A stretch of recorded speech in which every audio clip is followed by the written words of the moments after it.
Shalom,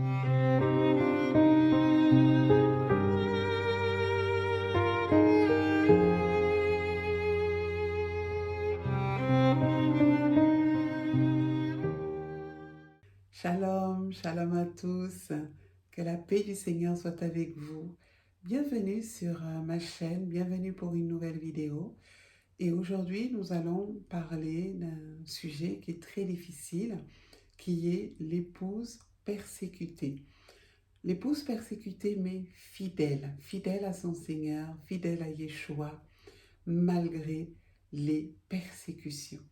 Alors l'apôtre Paul le dit, tous ceux qui veulent vivre pieusement en Jésus seront persécutés, mais notre Seigneur lui-même, tout au long de sa présence sur la terre, lorsqu'il était avec ses disciples, ne cessait de les mettre en garde.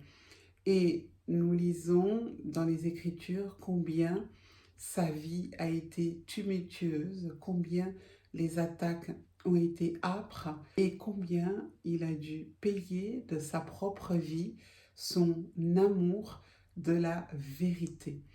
Et aujourd'hui, l'épouse de Jésus ne peut, elle aussi, échapper à ces persécutions.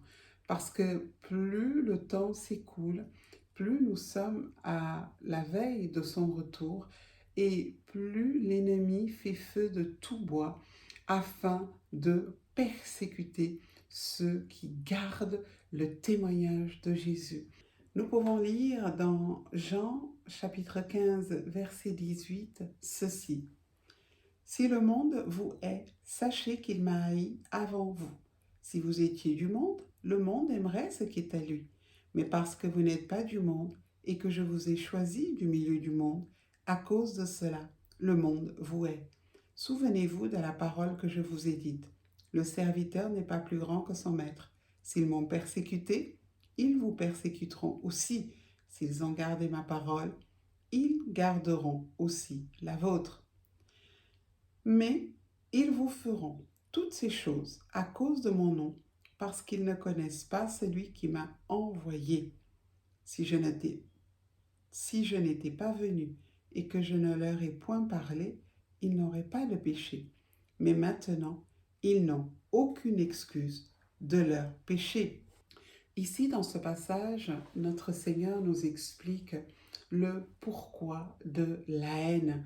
La haine du monde pour ses disciples et pour lui-même vient de ce qu'ils ne sont pas du monde. Et il le dit clairement, si vous étiez du monde, le monde vous aimerait. Mais le monde ne peut vous aimer parce que vous n'êtes pas du monde. Vous ne marchez pas selon ce monde. Vous ne vous conformez pas à ce monde. Vous n'avez pas les idées de ce monde. Vous n'adhérez pas aux idées de ce monde. Vous ne vous comportez pas comme ce monde se comporte. Vous ne parlez pas comme ce monde parle.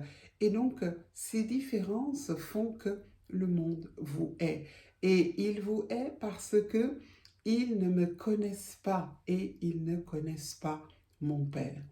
Alors, nous ne devons pas être surpris par les attaques et les persécutions que l'épouse de Jésus endure. Tous les ans, Porte Ouverte sort son indice de la persécution des croyants dans le monde et cela va en augmentant. Jésus était quelqu'un qui n'hésitait pas à parler ouvertement du péché. C'était quelqu'un qui n'hésitait pas à mettre le doigt là où ça fait mal. Ce n'était pas quelqu'un qui était hypocrite. Ce n'était pas quelqu'un qui fuyait la vérité. Au contraire, c'était quelqu'un qui mettait le doigt sur ce qui fait mal. C'était quelqu'un qui était profondément attaché à la vérité et qui est venu pour montrer aux hommes le chemin de la lumière. Dans Apocalypse chapitre 12, nous avons une symbolique très forte qui est beaucoup plus qu'une symbolique. Nous avons l'image d'une femme qui est enceinte, qui est en travail et qui crie. Et cette femme est poursuivie par le dragon. Et le dragon cherche à dévorer son enfant. Et elle s'enfuit dans le désert. Elle est assistée par Dieu qui l'assiste et qui met aussi en place les éléments afin de l'aider dans son travail, dans sa fuite. Et nous savons que cette image représente l'épouse. Elle représente l'épouse de Yeshua qui elle-même est en travail et qui porte une grossesse. Cette grossesse, c'est la parole. Cette grossesse, c'est Jésus-Christ lui-même. Et cette allégorie, elle s'est accomplie puisque nous avons vu que lorsque Marie était enceinte, il a fallu qu'elle fuit en Égypte parce que Hérode cherchait à faire périr l'enfant, mais tout au long des siècles, tous ceux qui ont gardé la foi en Jésus et prêchaient sa parole, prêchaient son témoignage, prêchaient la venue future de son avènement, étaient également persécutés et mis à mort. Et aujourd'hui, il y a encore des pays où parler ouvertement de Jésus vous vaudra des persécutions. Il y a des pays où détenir une Bible est strictement interdit. Vous avez de nombreux pays musulmans qui ne tolèrent absolument pas tout ce qui est du christianisme. D'ailleurs, c'est totalement interdit. Les églises, s'il y en a, c'est pour les touristes. Donc, cette persécution, elle est visible à la fois à l'intérieur comme à l'extérieur.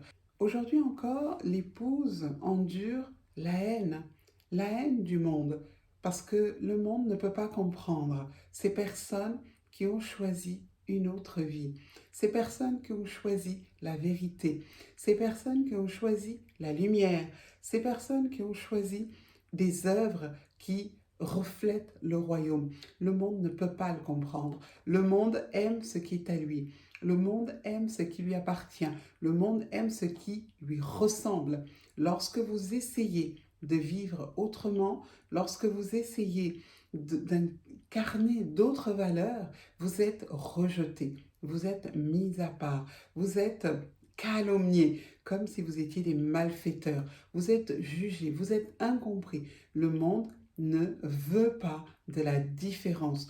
Et tout ça pourquoi? Parce que ce qui régit les lois du monde, c'est Satan. C'est Satan qui régit ces lois. C'est Satan qui inspire aux hommes les ténèbres. C'est Satan qui pousse les hommes dans le péché, dans la fornication, dans le mensonge, dans les meurtres, dans la haine, dans les fratricides, dans les guerres.